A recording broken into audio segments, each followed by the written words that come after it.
r/AskReddit. What will you always remember the weird kid in your school for doing?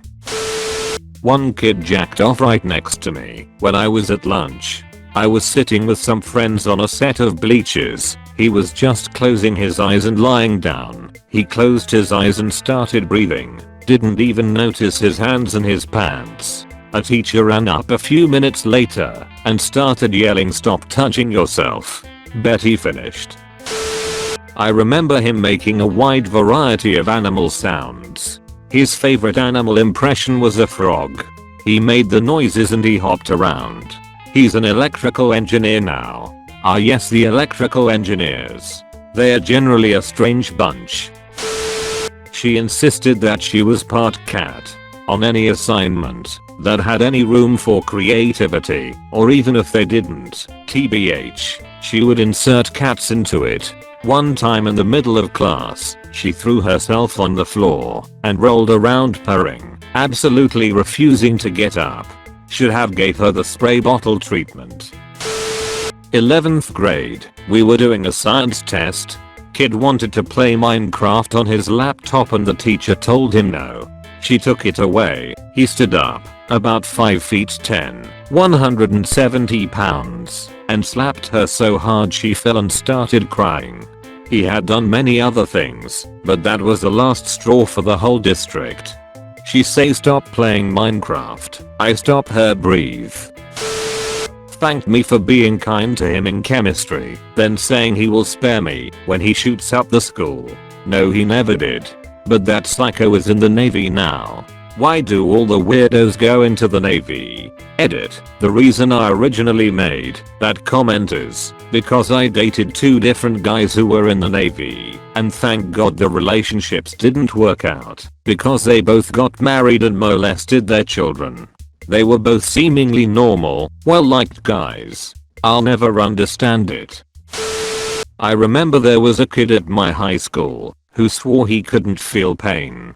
He was in my English class. We were challenging him on this subject. He proceeded to stab himself in the arm repeatedly with his pencil. Blood everywhere.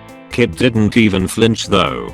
That's called establishing dominance. Why stab yourself? Just T-pose. There is an actual condition called congenital insensitivity to pain. A lot of kids die from complications arising from this condition, particularly issues like not noticing injuries, and therefore not treating or seeking appropriate care for those injuries. There was a kid in my high school that had this condition. He ran track and the coaches had to tell him to stop running after a while because he would just keep going, since the pain never set in. I went to buy a soda machine from the vending machine and the janitor had parked their big garbage carts right next to it, full to the brim with filled trash bags. The dude rose like a mummy from under all the trash and asked if I had spare change. I said no, and he slowly descended back into the trash cart. Miss that kid sometimes. This is absolute gold, but the real story is that you had a vending machine that sold soda machines. I asked this kid in my biology class what kind of shampoo he used on his hair. He legitimately had the most beautiful curls I've ever seen. I don't think I had ever heard him speak before, other than the hair when his name was called on the roll. He was super quiet, always by himself, and wore a long black trench coat every day. I always assumed he was super shy, and I was trying to be friendly. He looks me dead in the eye and says I'm gonna reach your soul, then goes back to reading the textbook 12 years later, and I still think about it at least once a month. So did you try finding that shampoo? One day in language arts some random dude said something about glue, and then he got up, screamed got glue, and then hopped around the floor on his ass screaming for 4 minutes until he was forced out of the room. Unfortunately a sleep agent that unexpectedly heard his activation phrase too early. Glue is a pretty shitty trigger word for a student. Mustard. This kid always ate mustard. On everything. Even just straight. I watched this absolute monster put yellow mustard on chocolate ice cream. One day a teacher confiscated his bottle of mustard he'd bring in with him, yes, to just drink during class, and a few minutes later we noticed he had stashed some mustard packets away, I guess for emergencies like this. Emergency mustard kid is my favorite in this thread thus far. He would pretend that he could parkour, but he'd only do it when no one was around. We'd constantly come out of class to find that he'd parkoured up to the roof and was sitting in a chair up there. How did he get up there if it wasn't done by sweet hardcore parkour moves? A series of mirrors. He asked to go to the bathroom. Teacher got annoyed because he went every day for 30-minute bathroom sessions. So she said no. He just stared her straight in the eyes, maintained eye contact, and pissed himself on the spot. Now that's a power move. This sounds like what happened to me in the 2nd grade. I pretty much begged to use the bathroom, but she was pretty insistent on only allowing group bathroom breaks. She was teaching, and that was that. Couldn't hold it any longer, and pissed my damn self. My mom almost pulled me out of the school after she finished chewing the teacher out. The teacher did not return the following year. Lucky for me, despite it being a small school, everyone was pretty forgetful of that incident or just incredibly kind, because no one ever mentioned it again the next 10 years of school. Edit. Second most embarrassing moment of my life became my most upvoted comment on Reddit. I'm happy that my childhood humiliation brought some joy or pleasure to someone at least. I now look forward to the day when I share my most embarrassing story. Using this service for the deaf/mute that would connect you instant messenger style to a representative who would then call and speak to people on the phone for you. They would say anything you typed outside of curse words and would type the response back to you, and so on. One day this quiet kid brought in a printout of him arguing with this pharmacy about boner pills. Being 17, we all thought this was hilarious. The next day he brought in 2 other printouts. I remember one of them was with a travel service wanting to know how to get to butthole. Still funny. Quiet kid was in the middle of his 15 minutes of fame. The next day he brought in a few more printouts, but the effect was a little old. Dude kept bringing in printouts every day for like 3 months until the school year ended. Nobody cared anymore, but a few people humored him, since he was always so excited. He put his feet up on his desk, suck air into his ass, and farted back out. One time he shat himself and ran off crying. He should just suck the shit back in, then shit it back out. The circle of life. Guy pretended to be a dinosaur when he was 14. Some girl he had a crush on liked my friend.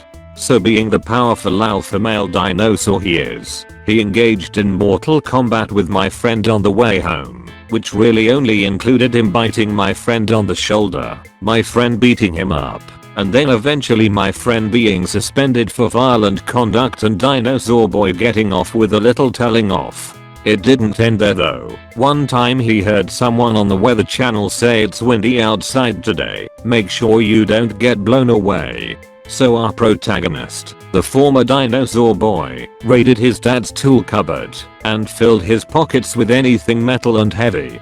He must have taken too long while doing this and missed his bus, so he walked 5 miles in the rain with as much metal as he could carry in his pockets and backpack. With survival instincts like these, it makes sense how he could be the last living dinosaur. Thank you all for reading my story. Yeah, I had a dinosaur in my 3rd grade class. He'd get on the bus every day like a T-Rex. Must go faster. Must go faster.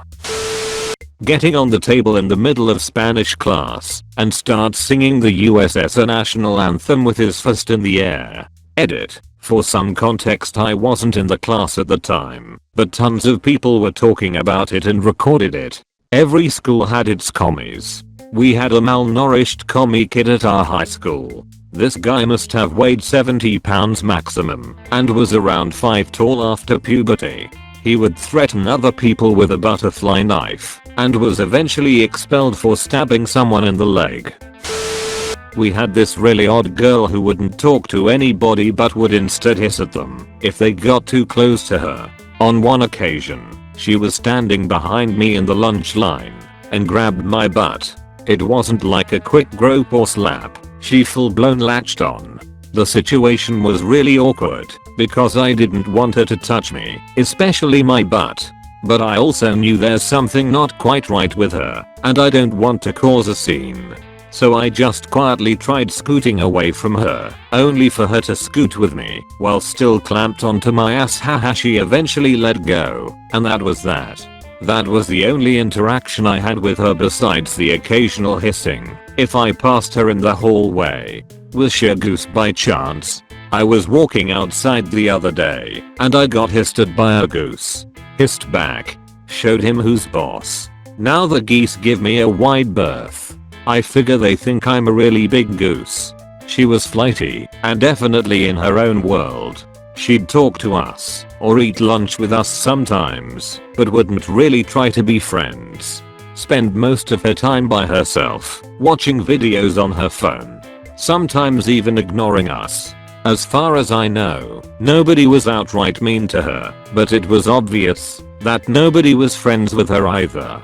And probably nobody wanted to be. It was like this throughout high school. Anyway, my high school does an overpass trip for the seniors every year. During this overpass, the entire grade has a campfire that is traditionally really emotional, candid, and vulnerable. People share some really personal stuff I will never forget, and I'm tearing up just thinking about it. This girl spoke up. Said that in her old school, she'd been bullied all the time, and she loved us so much because we were so nice to her. We were her best friends. I've never cried so hard in public. That utterly broke me and still breaks me to this day. That girl deserved so much better. I pray that she's happy. She probably had no idea how to interact with people and was still trying to overcome what happened to her. I had my own world I could slip into growing up very easily. It was a coping mechanism. I would try and sit with other kids who would let me, but I just couldn't figure out how to interact and become their friend. It sucked, but I'm now pretty normal. I still shy away in big groups of people and wary around new people, but I'm okay once I'm comfortable. Thank you so much for watching the entire video. I would be so grateful if you could like this video and subscribe to the channel. New videos every day.